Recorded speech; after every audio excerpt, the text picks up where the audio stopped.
Welcome to this week's PTCG Live Meta Report, where we look at results from the past week's online tournaments. Now, this is a little bit about how we picked tournaments to actually be featured in this video.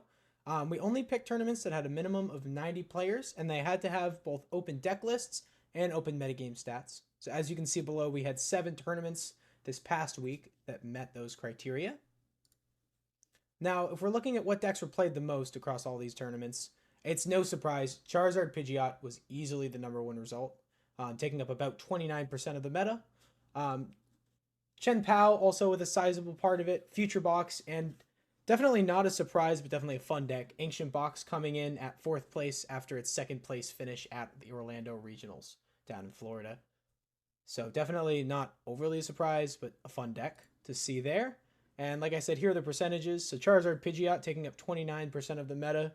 I mean, when you're the best deck in the format and you win EUIC, funny enough, sometimes you get played a lot. Yes, Chen Pao being over 10%, Future Box being over 10%. Guardy, surprisingly to me, being over both Lost Zone Tina and Arctina.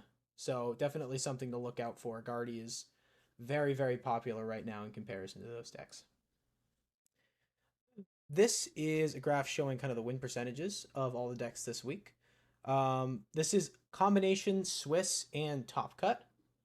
So Arctina actually coming in with a 58% win percentage across both Swiss and Top Cut, destroying all the other decks in win percentage. Next being Guardy at 53%, Pidgeot Control at 51%, and Lugia at 50%. So surprisingly on this graph, only 5 decks are actually above 50%. With Snorlax Stall really taking a big hit, obviously because of the Tord list where you play Team Yell's Cheer and Turo. Definitely having a hard time dealing with that Charizard matchup, going to be in the most played deck. So not surprised to see that down there. And then this is a look at which decks made Top Cut. So 6 of the 7 tournaments this week had Top Cuts. So Charizard taking up 13 slots, Guardy taking up 6, Arctina 5, Chen Pao 4. Some of these decks having 3 and 2. The other section was actually pretty big. All these decks on the right here, Dialga, Lugia, Spidops, Venomoth, Lost Box, Drago Box, Espathra, and Pidgeot Control. They all only had 1 copy in the Top Cut, so I didn't want to put them in a bar. Definitely wanted to mention them. Espathra definitely being a big one, as that won one of the tournaments this week as well. So now we're going to kind of look at the winning deck lists for this week. So this was Late Night 183. It's going to be obviously Arctina, as you can see. Pretty basic Arctina list, playing the Max Belt, playing Turo.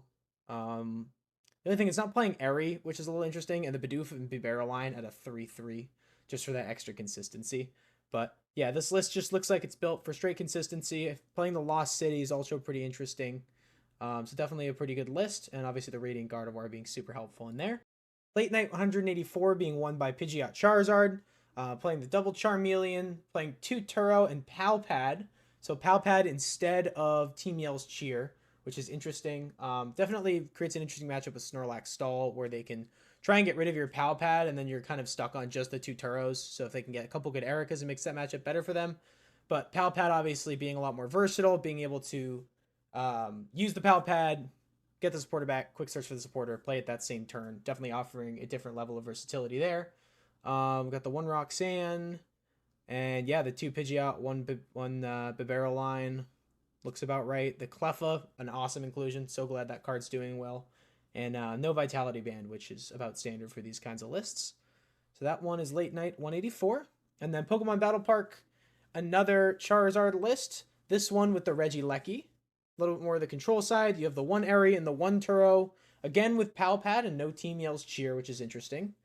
This one playing TM De-Evolution as well. Looks like instead of the Choice Belt. So yeah, no Choice Belt, TM Devo, and then playing Prime Catcher, which the other one, oh, went too far. The other one was also playing Prime Catcher, yeah. Remember when they were playing Max Belt, so it's a little different. But yeah, both playing Prime Catcher here. Yeah, everything else looks about standard. 602 Super Rod, yep. Oh, and no Lumineon in this list either, which is interesting. Kind of a little bit less consistency, but like with this list, do you really need it out? Probably not. And then Tourney of Doom, Gardevoir taking it home over Lugia in the finals. This looks to be, yeah, this is Evo Guardy. Just super hyper consistent. Try to get into your setup. Obviously playing the one Turo, playing the Pal Pad. I mean, pretty standard as far as Evo Guardy goes. I can't see anything crazy in here. Yeah, I mean that's Evo Guardy. I'll tell you that much. Next up, Cinnabar Island. It's going to be Arctina taking this one. This Arctina list, though, running the Relicanth, allowing you to preserve energy with your Giratina, just being able to swing Shred and going through things. Obviously helping with like Mimikyu and Snorlax Stall, making that matchup a lot better. This one, the one Airy, Max Belt, Choice Belt, and then obviously 2 Pokemon League headquarters, which is pretty cool. Not something you normally see in these lists. So that's definitely something here. Radiant Gardevoir, pretty standard. Yeah, I really like the Pokemon League headquarters and the Relicanth. I think it's very cool. And then this was the big Chinese tournament of the week, where it's gonna be Turbo Hands taking the win. 14 lightning energy. It's about right. That's how it goes. Yeah, this list again pretty straightforward. I think what most people have been playing, the two double baton. The town store, not something I'm actually used to seeing in here. But otherwise, very straightforward. 1 counter catcher, 1 prime catcher. Yeah, and then 14 energy. I mean, if you can get hands, you can get hands. Pretty good. And then for my favorite deck of the week, winning Ditto Forces number 4 is going to be Espathra EX with Xatu as the draw engine and 2 Banette EX. So you're able to get to item lock, you're able to Flutter Mane to deal with control, and then Espathra, really good attacker into a lot of things. Xatu for your draw engine, able to play Cleffa for the free retreat, always have a pivot on board. Tulip, which I love as a card, really versatile. Reminds me of when Nessa was played in Kyurem Palkia, which that card was awesome. So yeah, double Pokemon League headquarters and 1 Temple of Sinnoh. Get the Rigid Band for a little bit of defense, as well as the Hero's Cape.